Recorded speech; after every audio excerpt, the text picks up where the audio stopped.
Qur'on o'qiganlar, yodlagan, o'qigan insonlarga qiyomat kunida Alloh qorilardan oldin, Qur'on o'qiguvchilardan oldin, xoh qizlar bo'lsin, xoh o'g'illar bo'lsin, bu yerda jins aloqasi yo'q. Mana shu insonlarni Qur'on tilovatini o'qigan, Allohning kalomini o'qigan va yodlaganlarni o'zini emas, ota-onasini chaqirtiringlar deydi Alloh taolo. Ota-onasini chaqirtiringlar deganda chaqirilayotgan ota-onalarni Allohning e'tiborini qarang, piyoda yurishmasin deydi Alloh taolo. Meni huzurimga jamoatning ichida piyoda kelishmasin deydi Alloh taolo.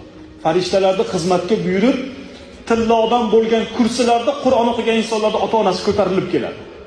Siz bilan biz atrofdagilar o'tirganlar hayron qolib, yo bu payg'ambarlar kelyapti, yo yana bir qanaqadir toifa kelyapti, Allohning yaqin bandalari kelyapti deb xavotirga tushib qolgan paytimizda farishtalar aytadi: "Ey musulmonlar, o'rganinglar, Qur'on o'qiganlarda ota-onasini Alloh mana shu tillodan bo'lgan kursilarda olib keltiradi" deydi farishtalar.